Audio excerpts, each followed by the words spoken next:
Good afternoon, good morning, good afternoon, good evening, everybody, and welcome to the first of the webinar series, The Road to Belém.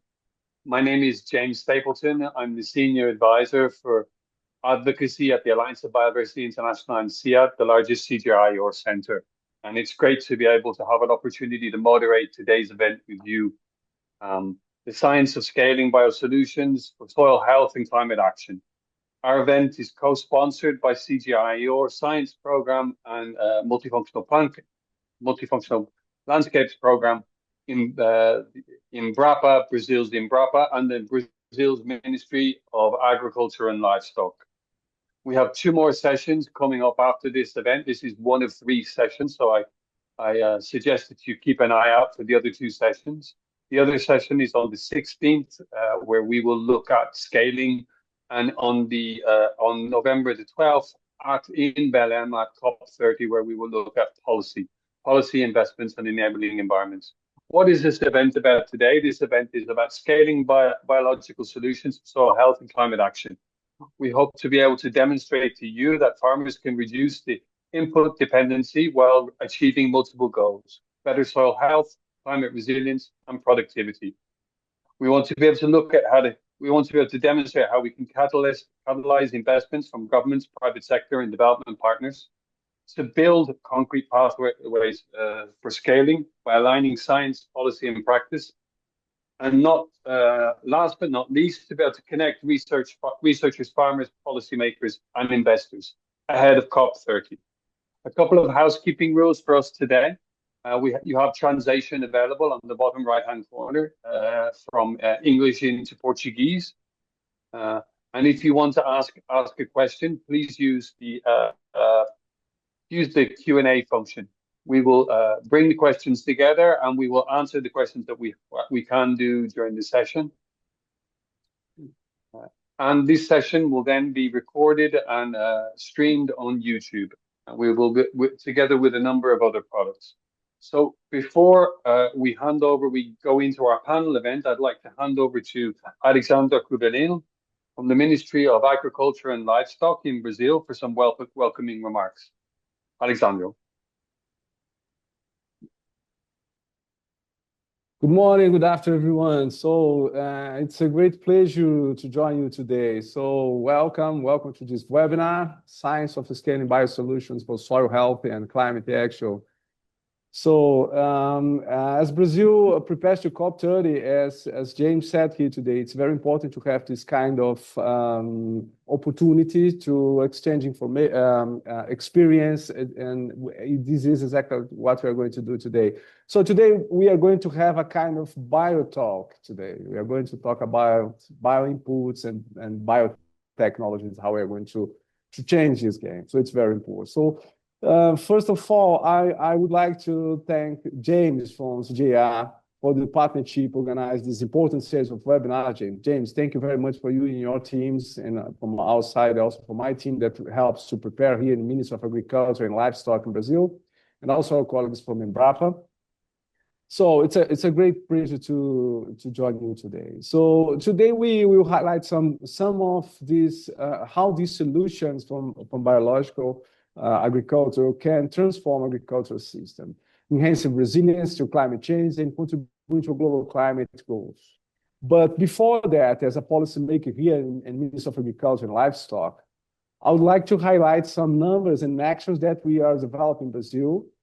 So first one is the National Bio-Inputs Program. So we developed a specific program in the government together with the civil society to develop the strategy for bio-inputs here. The program has more than 4 years, and it's having a very good results. One of these results is the regulatory environment. So Brazil is the first country that we have a specific law for bio-inputs, helping to improve the use, also bringing more easy ways to register the products.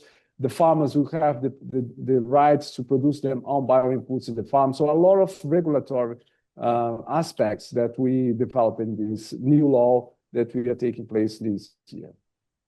We have also a network, the BioInnova network. It's more than 1,000 people engaged in this network for bioinputs that we develop in Brazil. We have the subnational programs also, as Brazil is a huge country.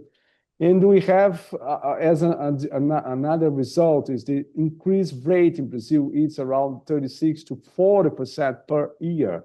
So bioinputs is really growing very fast in our farmers, for the smallholders, the medium, and the big farmers, for all the farmers.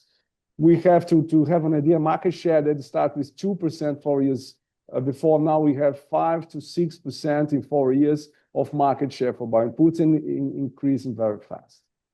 We are looking forward in a strategy to have the inoculants for grasses, because we have the potential of the inoculants for grasses, James, to reduce the cost for producing $5 billion per year in agriculture. So this study that we developed shows these numbers, and we are preparing a strategy to improve the use, leverage the use of inoculants for grasses in Brazil. As a result, also the farmers are reducing the use of chemicals. We have some group of more than 1,000 farmers that reduce around 50% the use of pesticides. So it's a very impressive number. So all the results are connected to the National Bioinputs Program.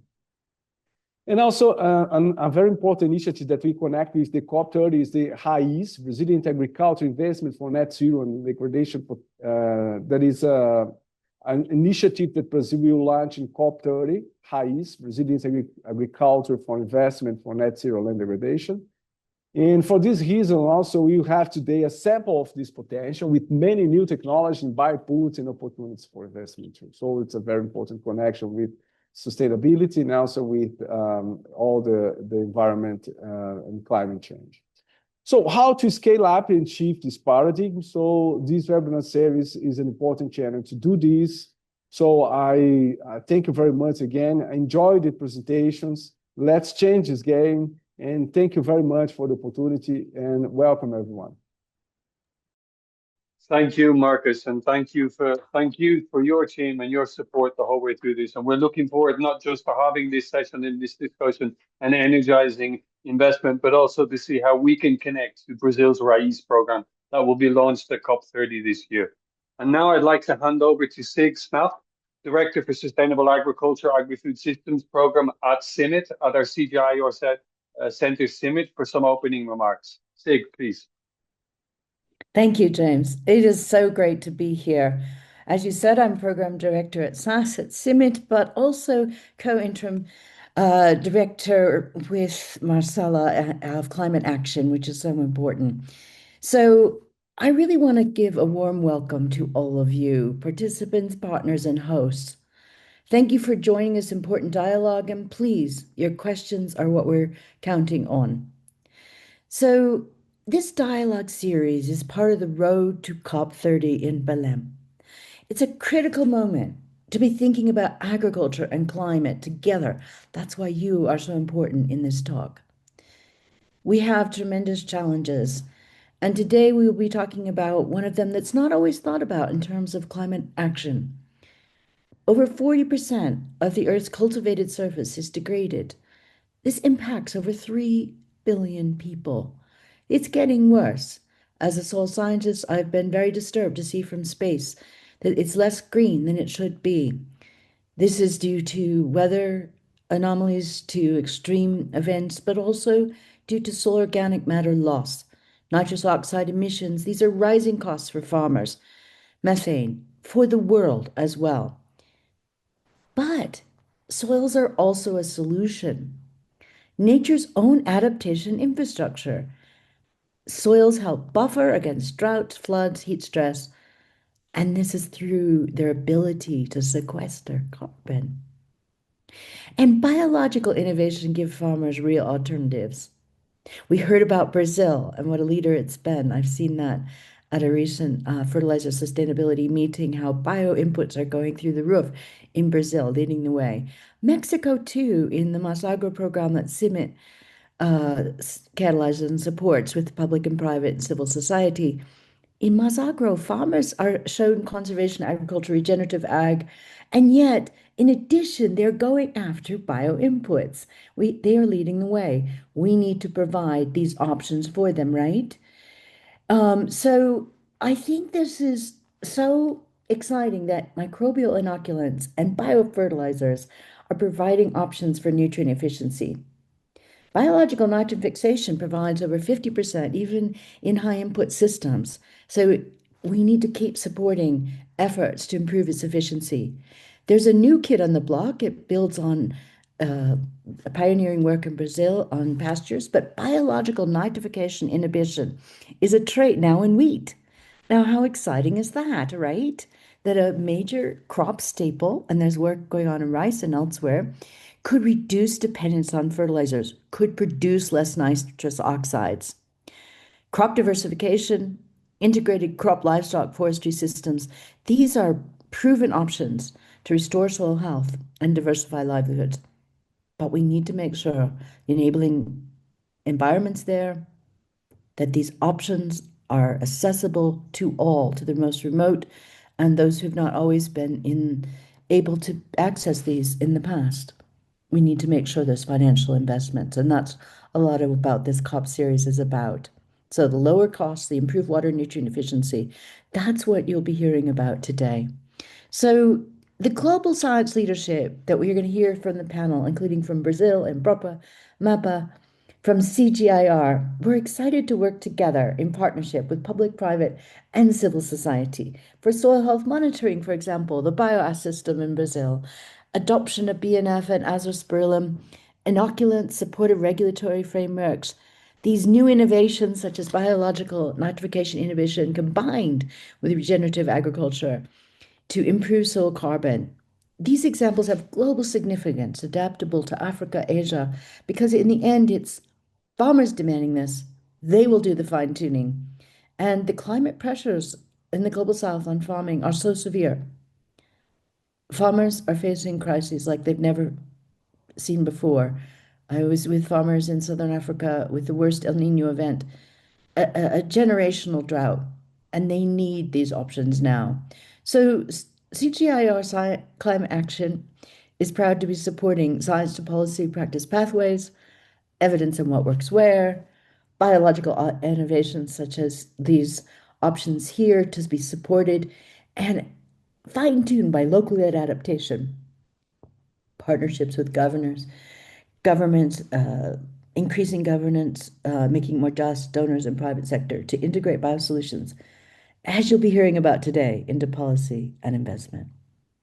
The CGIAR Multifunctional Landscapes is also working closely with us, with the public, private, and civil society partners to help connect farm-level solutions with broader landscape and policy frameworks. I'm very excited to hear about that. I'm sure you are too.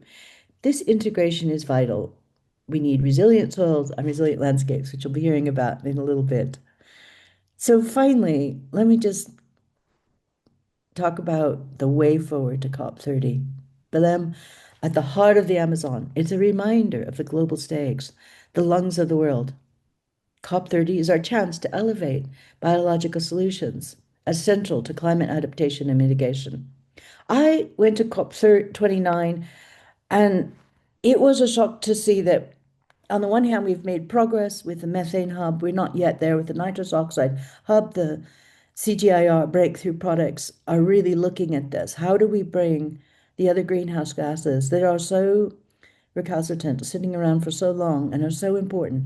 We have biological solutions. So let's hear about them today, because these are really coming into the fore, along with carbon, because you must manage nitrogen with carbon, right?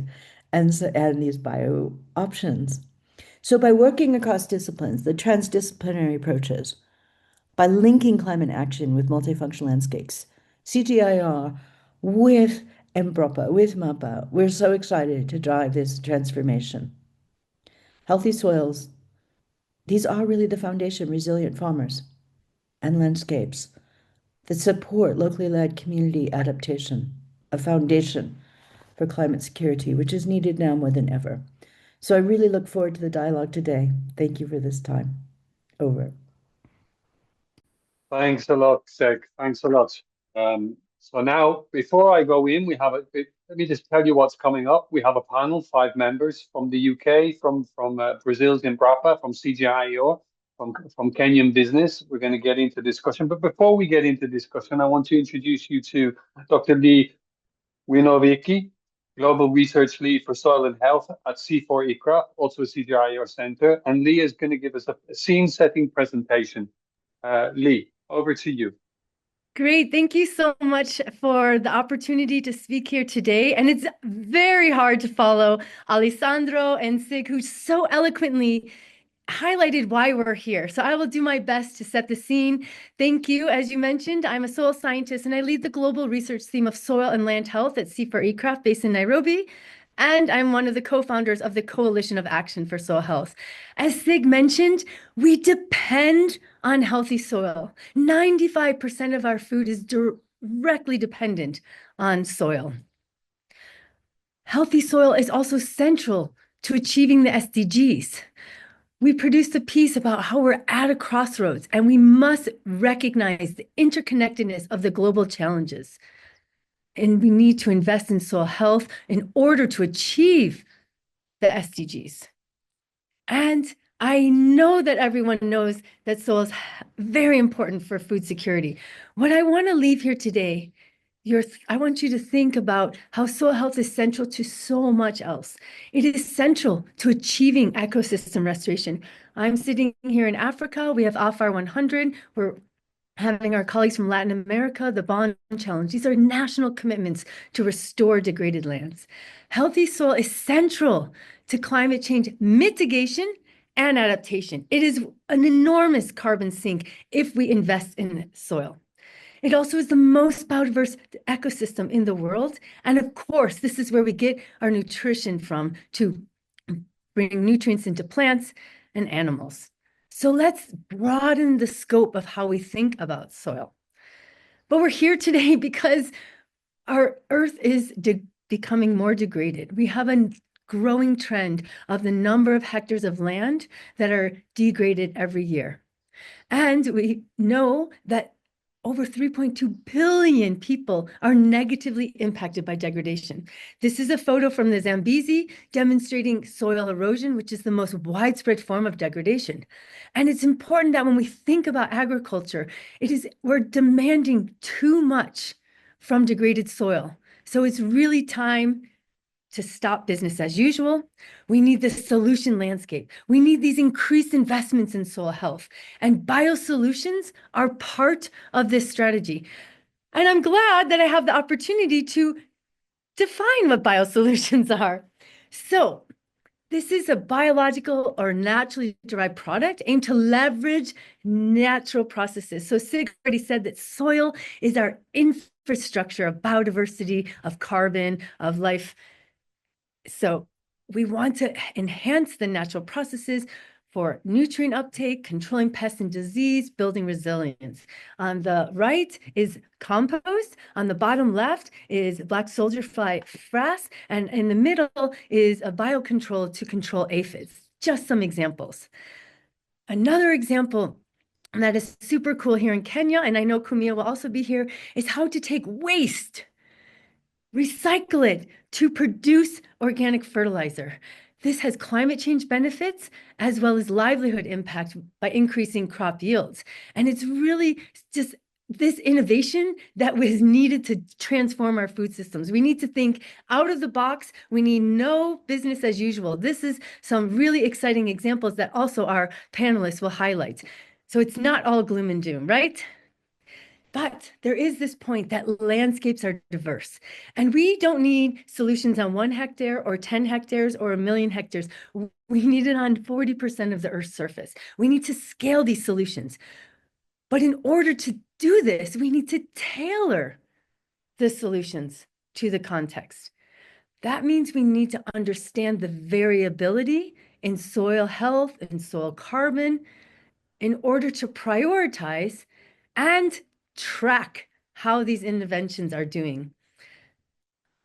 Luckily, we have some advances on that as well. This is an example of a data-driven network to assess soil health, land degradation, vegetation diversity. If you want, you can take your phone and scan the QR code. This is an innovation that's been developed at C4ECRAF, and it's been scaling to 300 landscapes across the global south with a huge bias in Africa. And so I'm looking forward to working with the Embrapa colleagues to scale this. But the idea is we use a systematic methodology consistently that enables comparison, tracking over time, and of course, the production of accurate maps. We also have, and Aida is already on the panel, so I will not speak for her, but if you go to YouTube, you can listen to this amazing video about monitoring the health of the soil in Brazil and recognizing the physical, chemical, and the biological aspects of soil. And that's what we're really focusing on in this webinar. So I'm really excited to bring together these networks of monitoring. Why now? James said, why now? Why is now the time? Well, we have an ambitious COP30 presidency. I am incredibly grateful for all the civil engagement that we're having already leading up to COP. We have the 6 axes. All are important, but I'm just circling the one on transforming agricultural and food systems. And this is really exciting. And there's an entire process for engaging. I have never seen anything like it before. Everyone should be patting the Brazilian COP presidency and partners on the back because there's 30 objectives. And we have activation groups. I'm sure most people on this call are involved in the activation groups that are facilitated by the climate champions. There's the measuring, there's the showcasing, so everyone can submit their granary of solutions and plans to accelerate. And guess what? We've already submitted a regenerative agriculture plan to accelerate. So please, let's be active as possible. And the best thing is, we're not starting from scratch. We have a COP presidency, COP30 presidency that's really engaging with member states and civil society. And we're building on the CGIAR Breakthrough Agenda report on what? Agriculture. There were a number of recommendations. I chose this one because it's about financing, climate financing for sustainable agriculture, and Biosolutions is perfect to fit in there. And this year, I hope everyone is aware, we have another Breakthrough Agenda report 2025. And there's a chapter on fertilizers. And the chapter is how to reduce greenhouse gas emissions on the production and use of fertilizers. And the Coalition of Action for Soil Health is working with IEA, with FCDO on this chapter. And on the use side, how can we reduce emissions? Well, Sig mentioned it already. Invest in soil health, invest in monitoring, invest in biologics, certification and standards, among many others. And as I said, we're not starting from scratch. Alessandro already mentioned ABC. This is an exciting policy at the national level in Brazil. We have the National Soil Plan in Australia. We have a National Agricultural Soil in Kenya. We have continental commitments here in Africa. We have the African Fertilizer and Soil Health Action, and we have a number of briefs if you scan this QR code. And for Europe, we have the EU Soil Mission, the Manifesto. There's lots happening. We have global engagement with the Coalition of Action for Soil Health. Of course, I have to mention this. We're aiming to scale solutions globally from the farm all the way to the international level. And we have a lot to do from COP28, the UAE Food System Declaration, where we got enhancing soil health in there. We have COP29 World Soil Day, and let's make Soil Health Day, November 4th, in the Action on Food Hub Pavilion COP30 a big success. So with that, I hope I've given you the motivation that we have the opportunity to bring health, bring biosolutions, the food system transformation into COP30. Now is the time. Let's make sure we're generating and leveraging evidence to inform the declarations, policy, and practice. And we cannot do it alone. We have to operate this international cooperation to scale soil health solutions. So with that, I cannot wait to listen to all of the speakers and panelists, and I must a great webinar, and let's keep soil health on the global agenda. Thanks so much, James.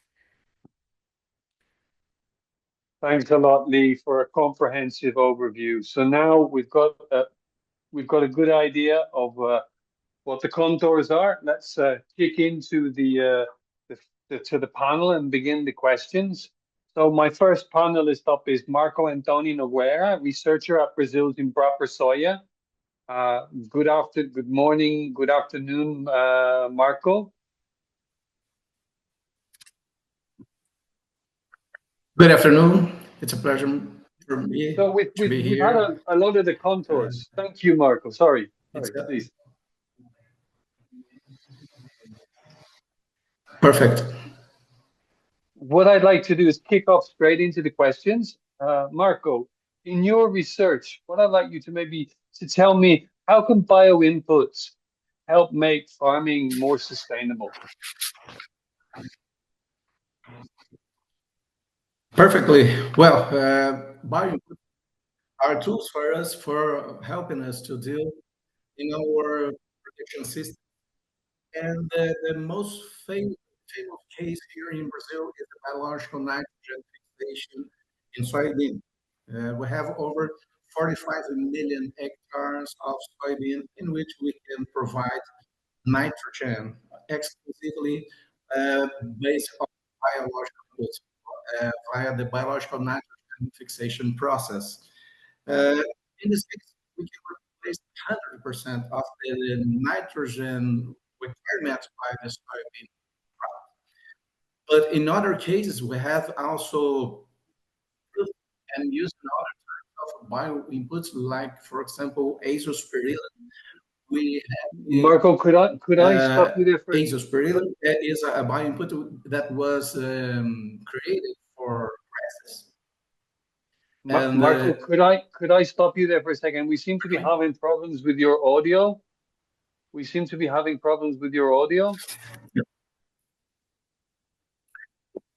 Well, what can I do here? That's perfect. If you could just continue there. Let me try to go closer. All right. So maybe without the headphones Perfect. might be better. I'm not sure. No, it's not a matter. It's just a return of translation here, but I can go without it. Okay, so sorry, just to interrupt. If you can maybe start that again. You were telling us about the process with soya and how soya can make the farming with soya can make agriculture more sustainable. If you could just maybe continue.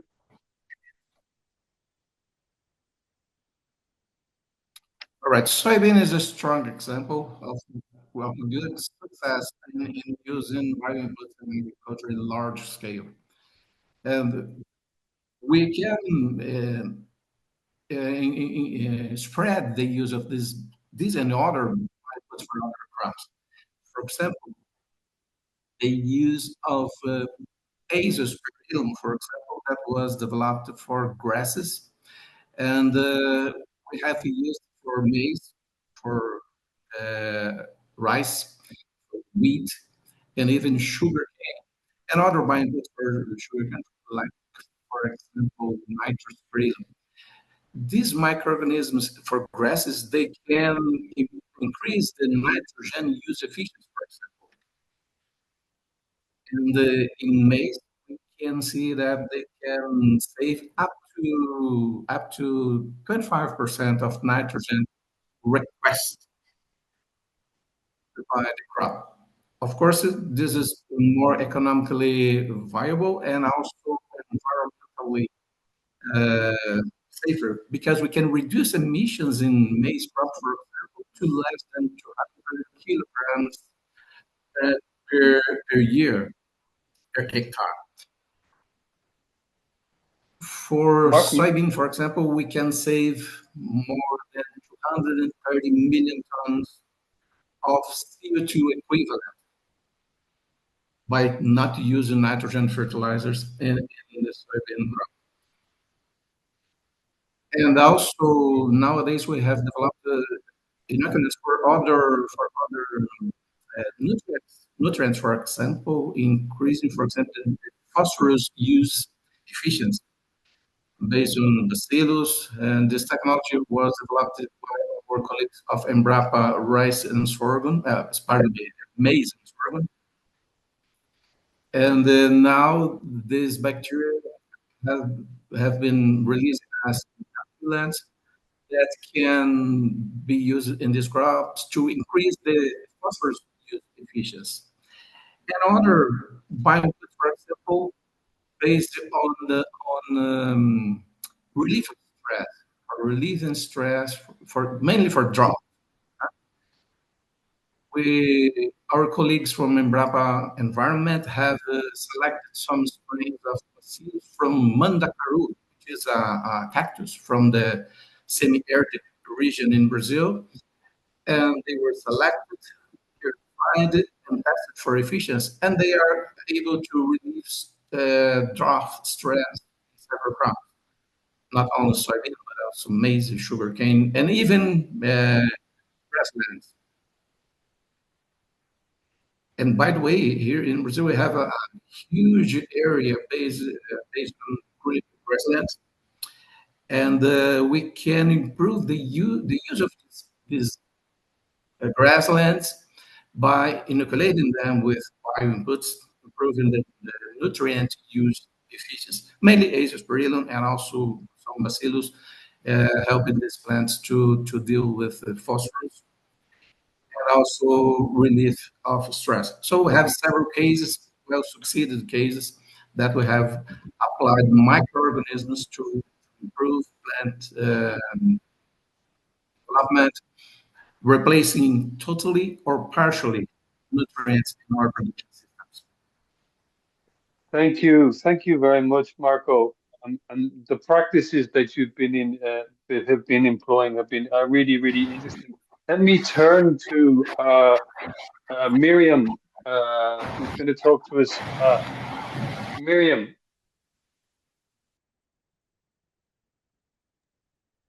Yes, James. Hi. Miriam, senior scientist at the Alliance of Biodiversity International and CGIAR. Miriam, CGIAR is developing many biosolutions. Can you maybe talk to us, which of those solutions have shown the most promise for scaling, and how can they be built into national climate and soil health strategies? Yes, James. Hi. Thank you for that question. Yes, it's true. We have been working on many biosolutions. Also, biosolution is like a very, let's say, general term. I would say, like, we have worked a lot on integrated solutions, so not necessarily single technologies, no. And those integrated solutions, they need to be tailored always to the local context. Now, as soil scientists, as agronomists, we always dealing with that aspect.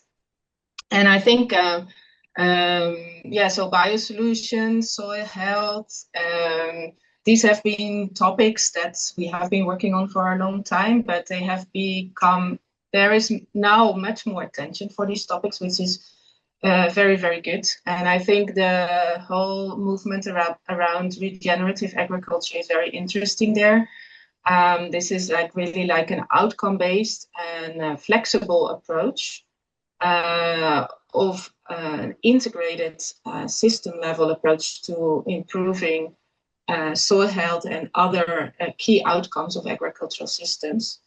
And it's flexible enough to be adaptable to different contexts, from industrial agriculture to smallholder, low input agriculture that we tend, smallholder low input or smallholder high input agriculture that we tend to work with more in the CGIAR, no? And farmers that have different objectives and may follow different trajectories, but general principles are quite similar. So also about regenerative agriculture, I think what makes it like an attractive approach is that it combines nature-based solutions with modern technologies. No? So it's not only about mimicking nature or drawing lessons from nature, but it's also about using of modern technologies, such as the need for improved varieties that are well adapted to the climatic and soil conditions, and also the use of complementary synthetic fertilizers where needed. And so combining these nature-based solutions and modern technologies, we can design solutions that deal with some of the core issues of current agriculture, while also being realistic, you know, given the need to feed a growing human population and also conserve the natural ecosystems we still have. So soil health is a core pillar of regenerative agriculture, and so minimizing soil loss and degradation and actively enhancing soil health is really important and shows many synergies with other key impact areas, as Lee also already highlighted, no? Especially climate mitigation and adaptation. And this also means that we need to promote the native soil community. We have heard about inoculants, but the soil is alive. There is a native community there of all these organisms that have beneficial functions in the soil, and that can be promoted by improved management of the soil, including the use of cover crops, integrated soil fertility management, combining organic fertilizers and mineral fertilizers where needed, integrated pest management, and then also for things like biochar and other circular approaches that bring back nutrients to and organic matter to the farmer fields to ensure that we can maintain soil health and prevent soil degradation and nutrient mining. We also need to acknowledge that there are some limitations to these approaches, especially, for example, circular approaches bringing back organic matter to the fields. Often farmers do not have access to enough organic matter to fulfill the needs of the crops in terms of nutrients, etc., and their complementary fertilizers, synthetic fertilizers, used in a balanced way, may be needed. No,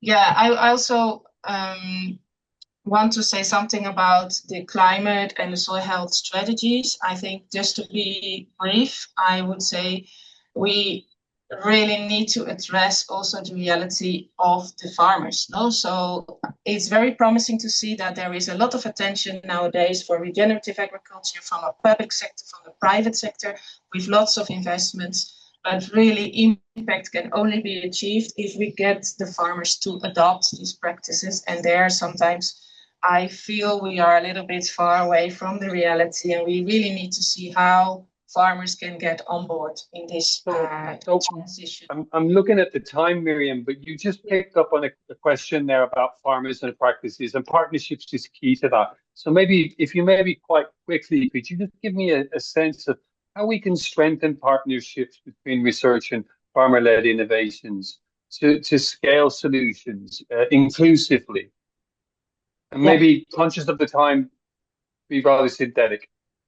Yes, I think what we really need to do much more, and what we have been doing a lot in projects in the last years, is working in partnership with farmers, with private sector, with public sector, in multi-stakeholder platforms, living labs, we sometimes call them as well. And really to promote like local ownership of the solutions and ensure that the solutions being developed are relevant to the realities of the actors on the ground. And this is particularly important when working on issues as soil health and agronomic solutions, because of these very context-specific responses to certain practices. No, so really, I would like to emphasize this. Engaging the actors that are key to adoption and scaling, including the private sector and the policy makers, is really important. And I think the CGIAR is very well positioned to do this, to work with all these different actors, but also to work at an interdisciplinary level where we combine the knowledge from different perspectives. No? From the economics perspective, the social perspective, the natural sciences perspective. And that way we can co-develop and adapt the solutions, combining scientific knowledge and local knowledge to drive innovations that are relevant and systemic. And I think as a last point, we also need to promote new business model for rural development that can also support farmers in making changes in their systems. So supporting farmers with their innovations, like examples are, for example, biochar, and also making use of new, let's say, economic incentives that are becoming available for soil health improvement. And I'll have to leave it to that. Thanks a lot. Thanks a lot, Miriam. We're going to come back to everybody again. And I'm conscious that we cut Marco off a little bit short. We'll be back to Marco for the last two questions. But before I do that, I've got Aida de Mendez, a leading soil scientist at Embrapa and a leader of Embrapa's Soil Bioanalysis Soil Bio Network. Good morning, Aida. So, good morning. In your Good work, morning. you've developed the soil bioanalysis, and Yes. that's quite technical. So what is it and why is it important, Ida? Well, good morning, good afternoon, good evening. It's a great pleasure to be here. I'm very happy to be part of this meeting today, this morning. Well, what is soil bio? James, soil bio is the acronym for soil bioanalysis.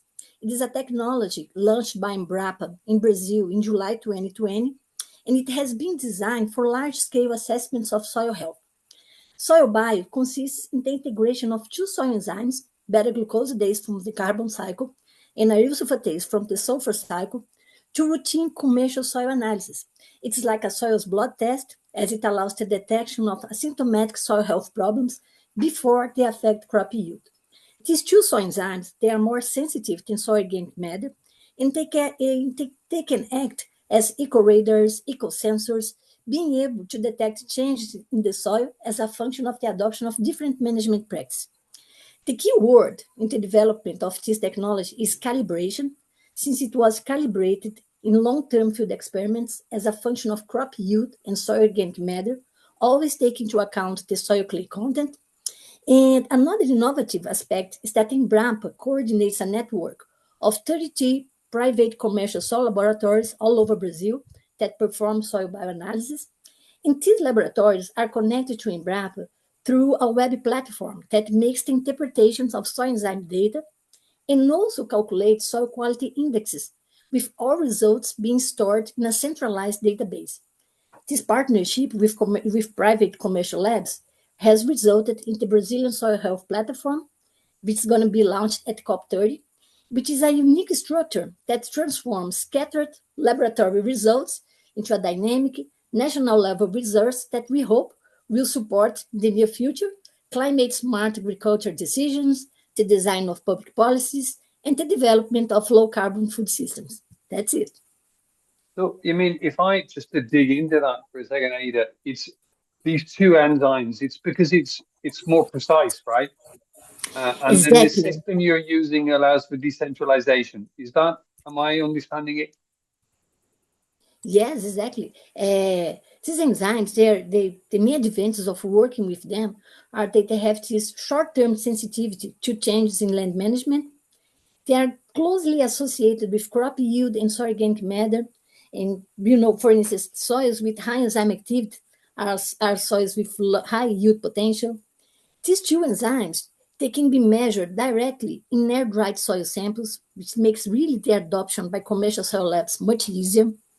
They have a strong correlation with other microbiological properties, such as soil respiration, microbial diversity, microbial biomass, and even if soil physics parameters, such as penetration resistance, macroporosity, all these physical parameters, biology and physics walk hand in hand.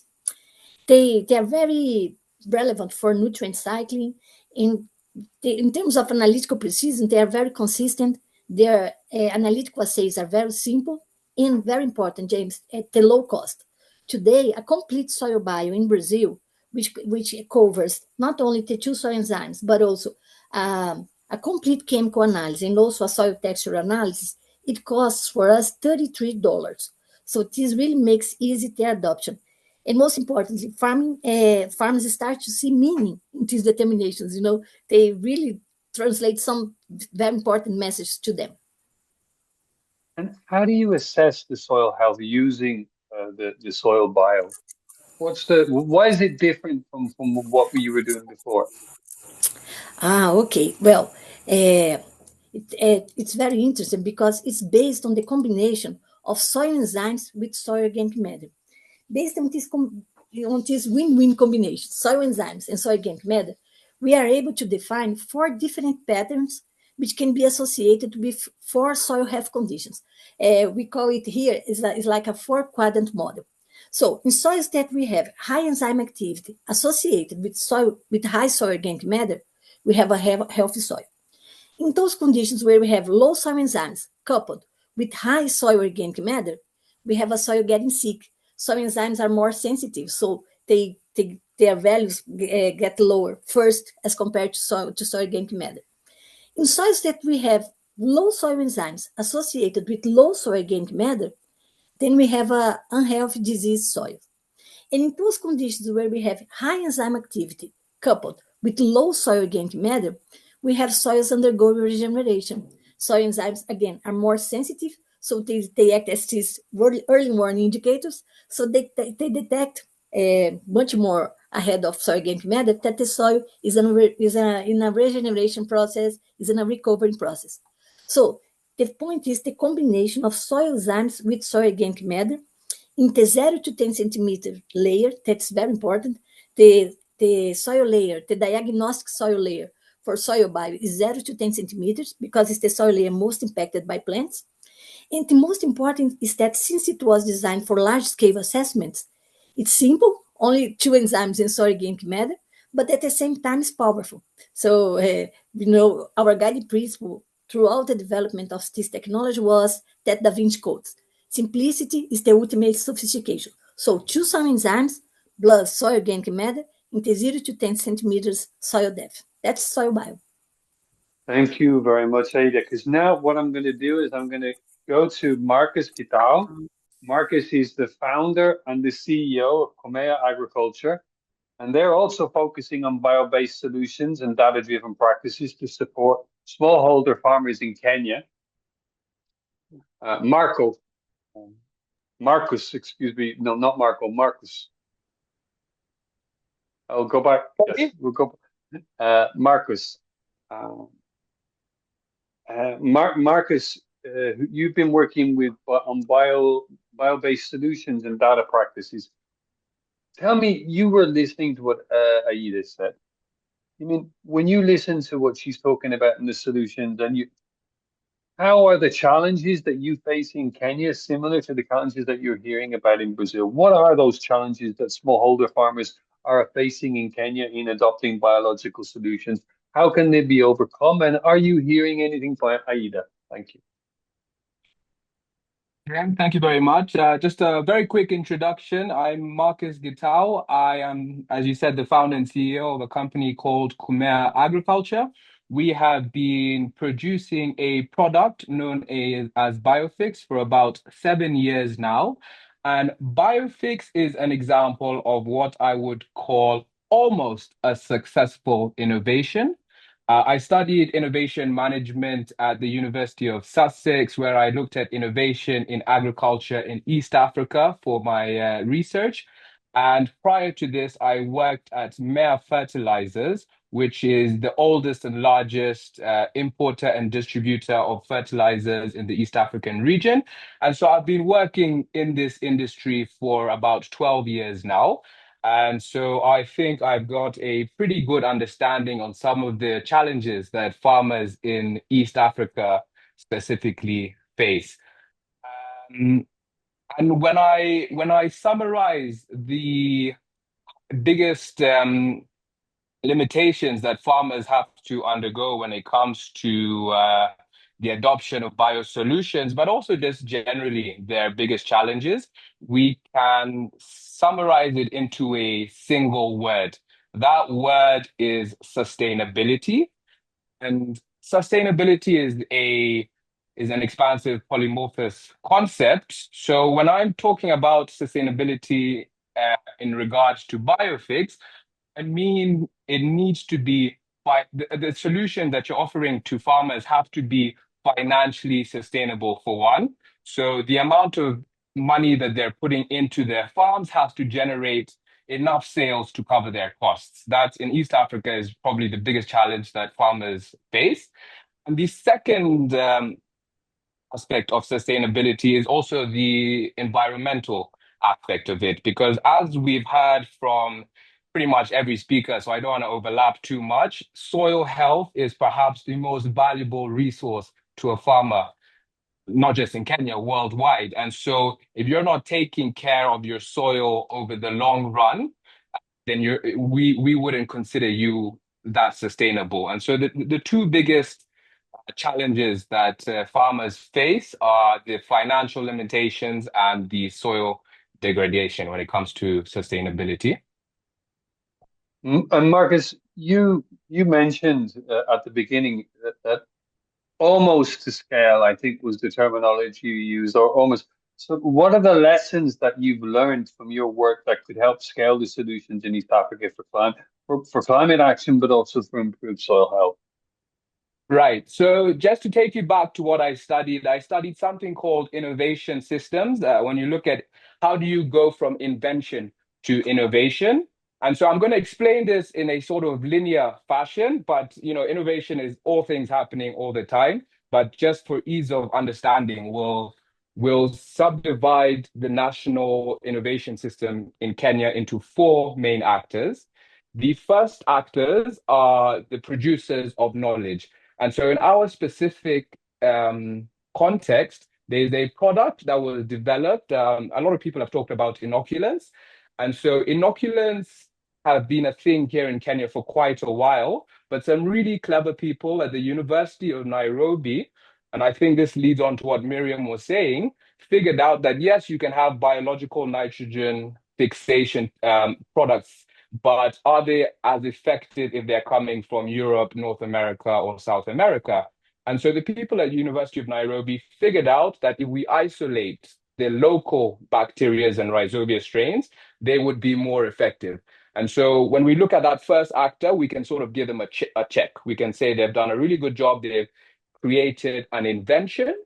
And now the second actor, which is the role that we play at CGIAR, is the producers. So we've taken this invention from the University of Nairobi, and we've looked at the feasibility of being able to commercialize it.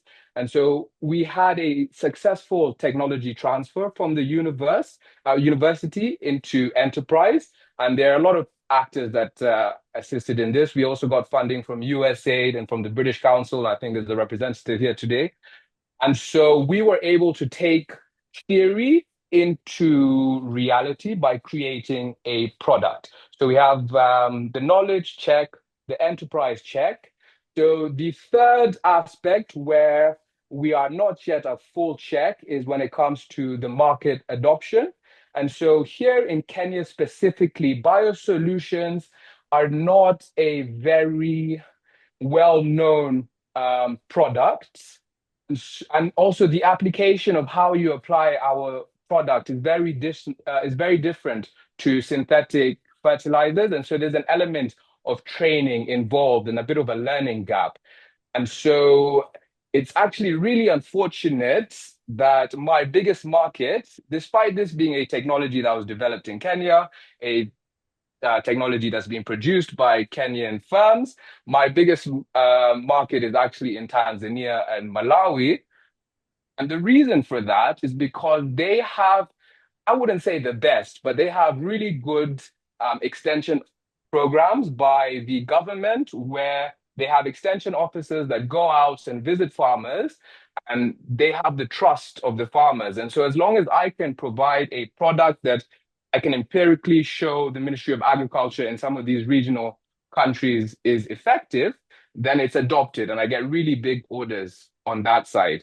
So that takes me to the fourth actor in our national innovation system. And here, unfortunately, I think the government of Kenya has a lot it could learn from the Ministry of Agriculture in Brazil. I think one of the earlier speakers, I think it might have been Alessandro Seg, mentioned that there's a national bio input strategy. Something similar to that in Kenya would be very effective because, like I say, we have a product that addresses the financial problems that farmers are facing. It addresses the environmental concerns because one product of Biofix, I can sell it to the farmer at farm gate at 750 Kenyan shillings, or let's call that around $7, whereas the synthetic alternative is available right now at market price at around 6,500 shillings, or at about, let's call that $70. And so I don't want to go too much into the numbers, but I think let's touch on the investments and the incentives maybe in the last question. And I'm sorry, Marcus, I'm conscious of time. I'm going to come back to you. No problem. I want to bring in Anya. I want to bring in Anya McGowan. Anya is the Food and Agriculture Research and Development Expert Advisor with the UK Foreign Commonwealth and Development Office. Good afternoon, Anya. I imagine that you're based in the UK. Anya, can you tell us what the current state of research is on fertilizers and how the FCDO is contributing to advancing this field? Yeah, thanks very much, James. And I've been really enjoying listening to the rest of the panelists who've provided some really interesting insights already. So yeah, I sit in the Food and Agriculture Research team at the UK's FCDO, and we have been involved in biofertilizer research for the last sort of nearly 3 years now, wider fertilizer research for much longer. But our view is that this is a really exciting research space with a whole lot of promise and also quite a bit of complexity. I think microbial fertilizers are increasingly seen as a sustainable alternative to conventional fertilizers, which are often unaffordable, inaccessible, can be environmentally damaging when misused. I think Marco Antonio provided a really nice summary of the benefits earlier in terms of reduction in greenhouse gas emissions, improved soil health, and the potential to support climate smart agricultural intensification. But I think it's fair to say that globally, the science is still maturing in this space. There is a large number of unverified microbial fertilizer products on the market. And I think there's a healthy degree of skepticism in the research community around some of the efficacy claims from some private sector companies globally. So I would say it's still an underinvested research area, and that's not just on identifying the microbes themselves, but also around the ecosystem for production. So how we formulate, how we package, how we deliver these products so that they perform consistently across diverse environments. And I think really crucially, how we ensure robust standards so that farmers know exactly what they're getting from a product.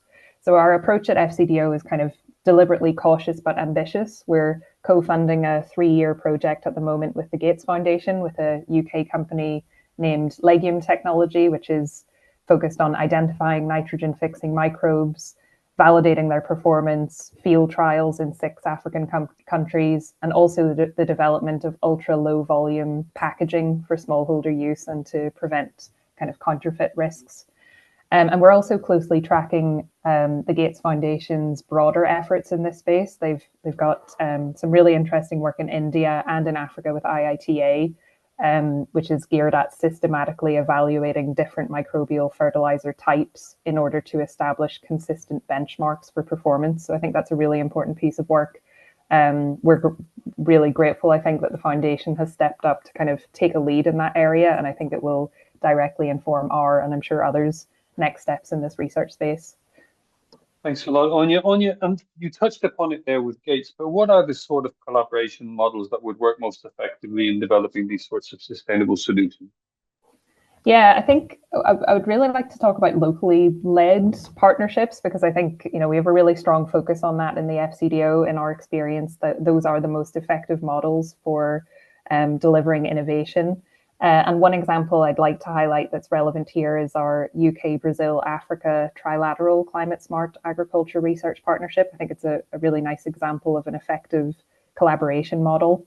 That trilateral emerged from UK-Brazilian collaboration around research at COP26.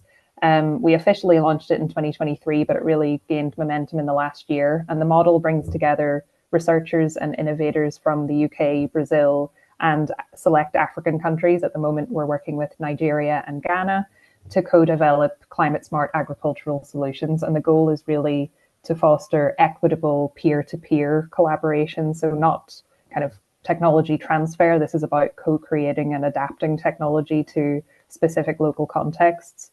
And what I particularly want to highlight of relevance is that we've recently awarded a project focused on microbial fertilizer development for cassava farming in Nigeria. And that project brings together the UK company with Embrapa and with the National Root Crops Institute in Nigeria to develop locally tailored microbial strains using native Nigerian microbes. So that's a really exciting research area. And it was great to hear both Miriam and Marcus, I think, both touch on the benefits of native microbes and their importance in soil health management in their earlier interventions.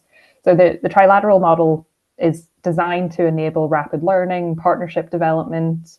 We've currently just awarded sort of short-term grants, but we're hoping to explore plans for a larger multi-year funding call in 2026. And I hope that we'll see some strong applications from UK, Brazilian, and African partnerships for microbial fertilizer innovation, as there's a lot of interesting innovation in that space. Yeah, might stop there because I know you're running out of time. I think that's great because you brought me back as well. I'm going to call Marcus back in because Marcus, I have to cut off one of your questions because of the audio problems last time. So I'm going to take you back to you were talking to me about some of the solutions in your research and how they make farming more sustainable. And I wanted to talk to you about what are the practices that have been proven most effective in using the bio inputs successfully. And maybe if you can, when you answer that, maybe to think a little bit about what Anya just said there about the proven practices and what are those, how are you addressing the challenges around demonstrating success? Thank you. Can you hear me better now? Perfect, perfect. Oh, nice. Thank you. I apologize for the trouble. No. I have no idea what happened. But yes, of course, we have to make a consistent program on working on bio inputs as we have had in Brazil. For example, based on solid science, working hard to find the most effective strains, as Marcus said, in Nigeria. And also, this is a very solid basis for working with bio inputs here in Brazil. For example, for soybean, we have only 4 strains that have been used for inoculants, for producing inoculants, and they are as effective that we cannot find another one better than they. So, but we have improved this technology, for example, by associating this rhizobium strain with azospirillum in the process we call co-inoculation, right? As you know, Brazil's soybean production system is a very large scale. In most of the cases, farmers they use chemicals for seed treatment, and we saw that these chemicals for seed treatments, most times they kill the bacteria we inoculate. So they lose effectiveness. What we did, we adapted the system of inoculation, and we have made an alternative inoculation system to put the inoculant in furrow, right? During the sowing, not in the seed, but transferring to the furrow, the sowing furrow. Right? And this allowed the bacteria to survive and be effective in the environment. And another question, soil management, nutrition are all very important to give us the best performances, the best efficiency of this bacteria we evaluate. I used to say we must create an environmentally favorable, or better, microbiologically favorable environment. We must put straw on the soil. We must put roots in the soil. We must bring soil organic matter. This is particularly important in our tropical soils that are very weathered and they have low levels of soil organic matter. So bringing So they have strong, low. plants, Sorry, I couldn't hear that, Marco. They have low. right? Your last sentence. Problem again? Yes, sorry. You I were was saying just that they have low. Yeah, if you come maybe sorry. closer to I was just saying that we must bring soil organic carbon. We must increase the levels of soil organic carbon and create a microbiologically favorable environment to make these microorganisms even more effective in this environment. So soil management, plant nutrition, bringing some essential nutrients for biological nitrogen fixation, like for example, cobalt and molybdenum. They're very essential. We must bring them. We put them to increase the efficiency of soil of biological nitrogen fixation. Avoid mineral nitrogen in the soybean production system and other legumes, and so on.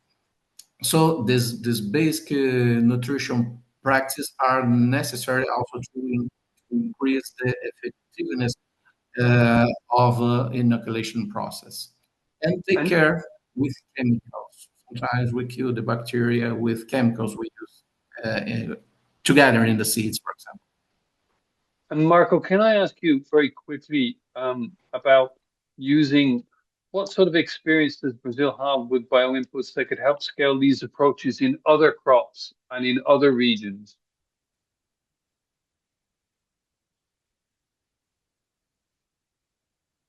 Well, the most important, one of the most important things is not only selecting the best strains, the best formulations, the best quality products, but also take this information to the farmers. So the rural extension are essential to make this information that are generated in our research institutes to reach. We have here in Paraná State, in the southern Brazil, a partnership with the local rural extension organ. And so we take this information to the farmers. We have made technical reference unit to demonstrate within the farmer land how it works, and to show him and the neighbors that the efficiency of using good quality inoculants to make good inoculation practice, to providing better conditions for the bioinputs to work in several environments by bringing soil management, climate, nutrition, and the diversification of the production system in terms of putting different crops and straw and improving the soil quality. By the way, it goes along with the measurement of soil quality that IEDA has talked so far. We have to use these technologies to check if the soil conditions are better according to our management practices. That will also be more favorable for the bioinputs. Thank you, Mark. If I'm thinking there, we're talking about diversification practices, better extension practices, and higher quality. And that brings me back to Miriam Pulma. Miriam, what are the sorts of monitoring frameworks that are needed to track this biological solution impacts on soil health and climate outcome? How can we know what's working and what's not working? And maybe joining together the threads of some of the conversations and even your inputs in the first round. What are the sort of frameworks that are needed to track what is working and what's? Yeah, thanks, James, for that question. This is really critical. And listening to the last two speakers, I think, I was thinking that we are talking all the time about bioinputs, biosolutions. But what are we talking about? I think we are generalizing a lot, but we need to be much more specific, like what kind of product are we talking about? Is this a living organism? Does this actually bring nutrients to the system? Does this help to use the nutrients in the system more efficiently? Can they really replace fertilizers, or are they a complement? And I think also Marco mentioned this, no, like we should not like replace reliance on artificial fertilizers with reliance on biofertilizer inoculants. No? We need these integrated approaches where we work on the soil health, and maybe the inoculants can be a complement to that to enhance the efficient use of nutrients in your system, to have a better biocontrol or whatever. But we need to have very clear definitions of what kind of products are we really talking about. And we need organic matter and we need nutrients in the system. We cannot replace that just by a microorganism. And that's sort of, I mean, apart from nitrogen fixing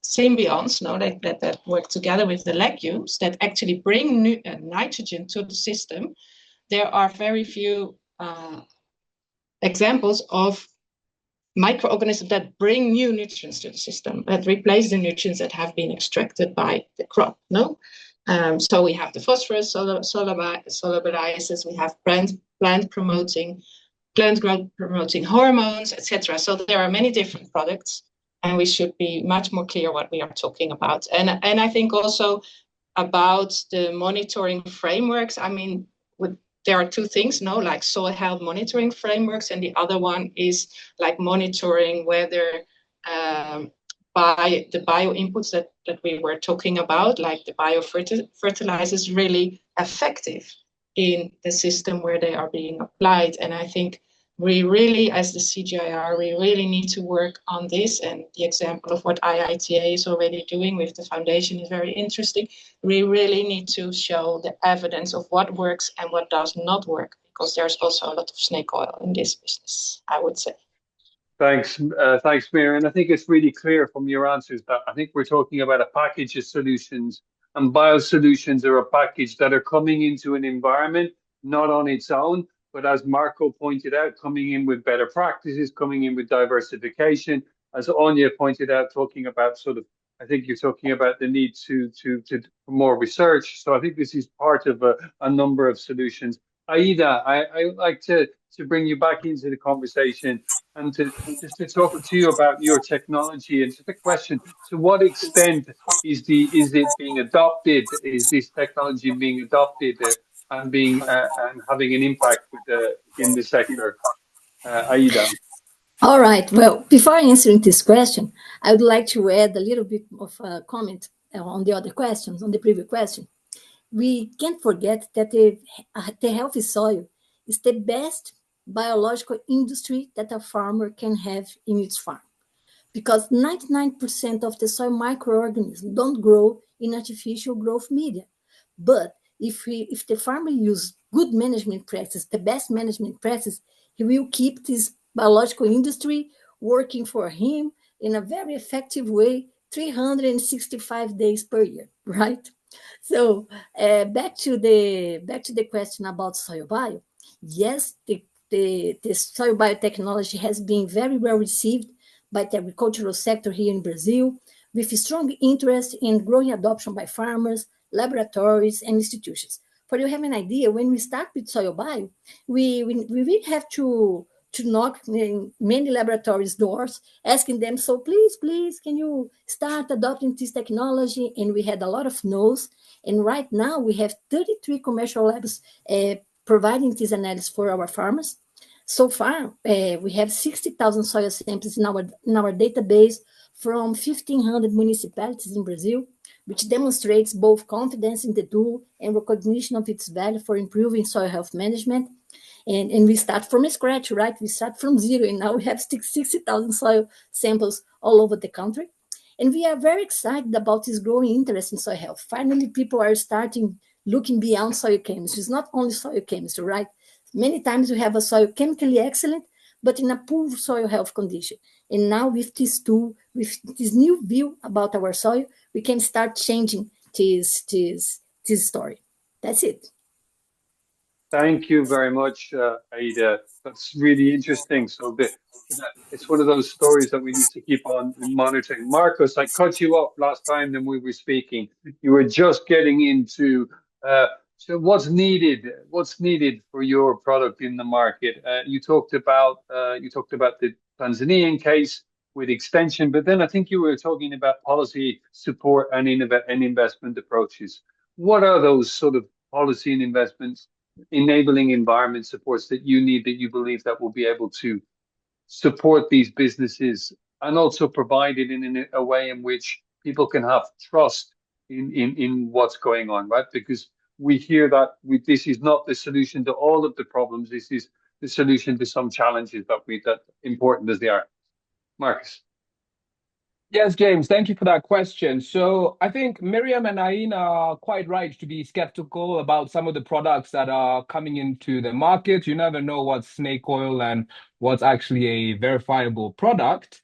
And so in the Kenyan specific context, I don't think it's a problem or a lack of funding. The Kenyan government currently spends about $120 million per year on its fertilizer subsidy program. They essentially bring in DAP, which if you put it into the wrong soil, there's this particular region in Kenya known as the breadbasket of Kenya, which has very acidic soils. And so if you use a blanket synthetic fertilizer like DAP, you're simply just putting a very expensive product into the soil, and it may not work because it's so acidic. And so this blanket approach that the government has taken, while I understand it, they need to minimize the cost to the farmer. I think that it is burning a huge hole in the Kenyan government's budget. And so I'd like to just walk you through a small little scenario, if you will. So we've already said that each farmer benefits from the subsidy program of about 2 bags of fertilizer, which costs the government $120 per farmer. If we scale that up to 1 million farmers, that's the $120 million that I was talking about. That goes into a product that I would argue is expensive for the government, should they be in the business of procurement and trading. I personally don't think so. And I would suggest an alternative. So, for example, our product is a product that I said we've developed with the University of Nairobi, and we have the evidence to show that it clearly works. But to take it one step further, I would suggest perhaps a biosolution strategy that takes a product like ours, and each farmer could get one biological solution, a soil test. I think Aida has talked about creating a soil map on the Brazilian side, and we believe we can offer a soil test and our product Biofix to each farmer at a cost of $35 per farmer, delivered to the end gate, and they could send in their soil samples through the packaging that we're using to we have one soil lab located in Kenya, but there are many other different soil labs that we could potentially partner with. And so all of a sudden, without adding any additional capital into the fertilizer subsidy program, we suspect that we can bring down that cost from 120 million to about $35 million. And you have the additional benefit of, starting a soil map for the entire country. So I think in our specific context, it's sometimes not a financial issue. It's more about getting different stakeholders to work together to really understand what solution are we trying to solve. And as I said, I think the fundamental solution is the sustainability of the farmer's pocket and the sustainability of the farmer's soil health. We should do whatever we can to make sure we are addressing those dual challenges. Thank you. Thanks a lot, Marcus. We're touching again. I think we're touching again, not necessarily increases in money, but we're talking about regulation in the market. From going out, sort of looking away from what can be done, if you like, in the national space. Anya, I'm going to bring you back in. And what are the roles for global partners as donors, private sector actors play in this scaling and innovation and ensuring a long-term impact? Yeah, thanks very much, James. I think I think global partners have a responsibility to act as enablers in several different ways. And I think that really follows and echoes what Marcus was just describing as well. So for us as a research donor in the FCDO, that means investing in global public good evidence. The private sector and especially SMEs play a really critical role in this, the research space that I'm mostly involved in, which is biofertilizer specific, but really so much of the innovation in microbial fertilizers is happening in the SME sector. But those companies need support in that kind of pre-competitive space to align on efficacy standards. And then farmers, who are of course part of the private sector as well, they need reliable, standardized information on what products work. So exploring how we as donors and other public bodies can really support equitable access and standardization is a really important role. I think sharing learning is another really important aspect of what global partners can and should do. Certainly Brazil's decades of experience in biosolutions development, as Marco Antonio and Ieda described, and in the regulatory aspects that Alessandro touched on at the start of the session, those are such valuable insights. And so panels like this are so important, I think, in helping to kind of broaden access to that knowledge, which perhaps isn't always straightforward or automatic, whether due to language barriers to research papers or crop and market specificity. I think I'll finish just by saying that more broadly in terms of international action, COP30 with Brazilian leadership looks like a really perfect moment to galvanize attention and further focus on the potential in biosolutions and in biofertilizer in particular. Lee touched on that earlier in her excellent presentation. And just to mention that our policy colleagues in the FCDO recently signed an MOU with Brazil on fertilizers, and we're looking to raise the profile of sustainable production and use of fertilizers at COP30, including potentially through a call to action. So just a note to everyone to watch this space on that. I think ultimately, whether it's a donor, a business, a government, I think we have to use our influence to create a robust enabling environment to support innovation, to protect farmers, and really to ensure that biosolutions deliver on their potential, because they really have so much potential to achieve our climate and nature goals as well as the SDGs. Just want a quick question to close on, Anya. You talked about this because there's this question about this. We're not looking to solve all of the problems with biosolutions. We're targeted problems, and we need to be clear about that. Are there any regulatory questions or any standards questions that are supranational? That need to be looked at, not just in countries, but across countries, so people can have confidence in the solution? Yeah, I think that's a really important point. And I think that's where some of the research around assessing efficacy of microbial fertilizers and trying to get to the point of establishing a benchmark, I think that's the sort of first step to eventually, hopefully, getting to the point of sort of consistent regulation for an international, sector, international industry. Because so much of the innovation in microbial fertilizers is, as I mentioned, in SMEs from all over the world, with really exciting products that have really exciting sort of claims attached to them. And I think it's not to say that we have, suspicions about those claims, but it's just, for farmers and for investors, for everyone to kind of make decisions and push this sector forward, we need a kind of agreed standard and agreed evidence sort of benchmarks for efficacy so that we know what works where. So yeah, I think that's an important starting point in the direction that you just outlined. Thanks a lot, Anya. And I'd like to go back maybe to any of the other panelists. If there's a point that a final 30 seconds that you'd like to make a pitch for what sum up what you were saying coming out of today's session. I'm looking here, we've got 6 minutes left in the session, and I've got a 2-minute summing up to do. So I'm going to throw it back to you for the 4 minutes. Marcus, Marco, Miriam. Anybody? Yes, Marco. Bioinputs are one very clear tendency, not only in Brazil, but all over the world.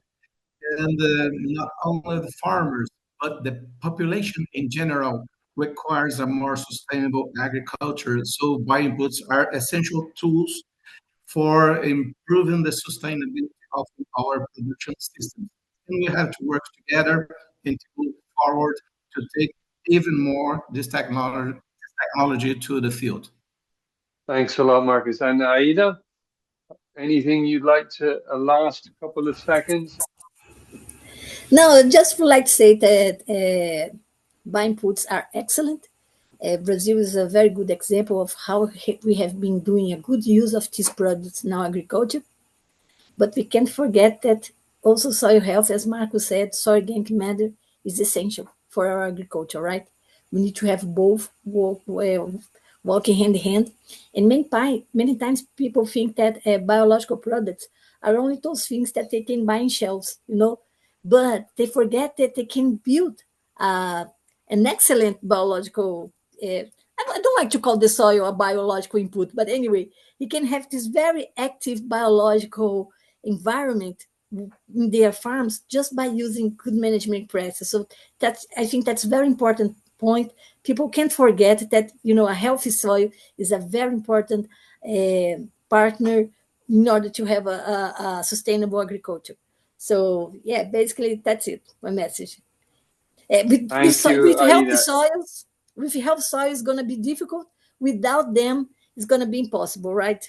So. Thank you, Aida. Miriam.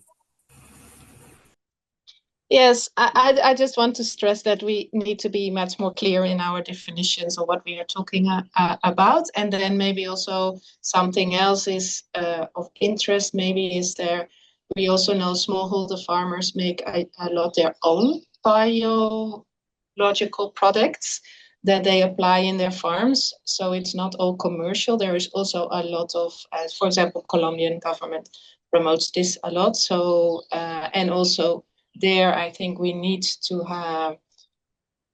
have much more robust research to actually show to what extent what farmers are doing is effective and how these practices can be improved for them to benefit from it more.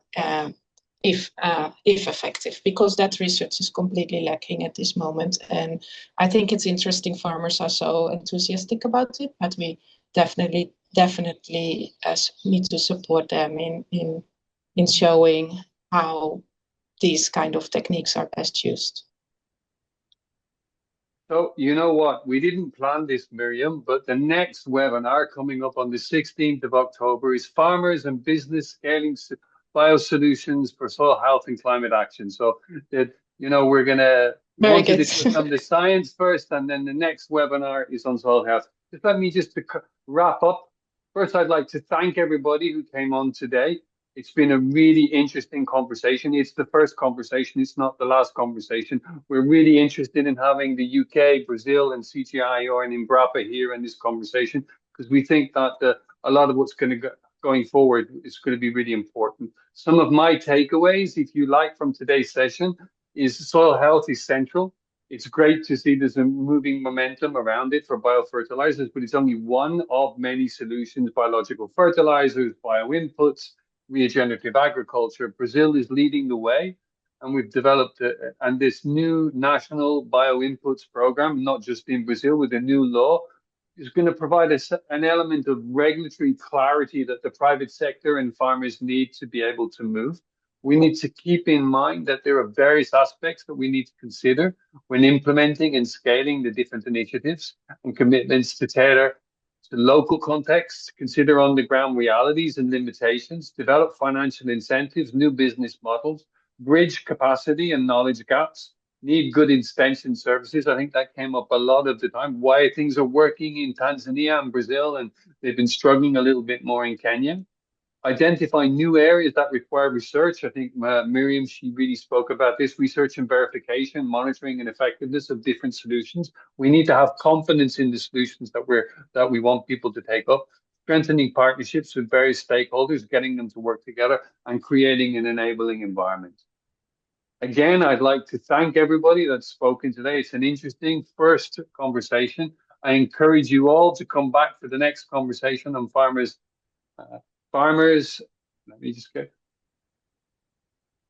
I've forgotten the title now. Farmers and businesses scaling biosolutions for soil health and climate action. We look forward to seeing you at the next session, and have a nice morning, evening, or night. Thank you very much.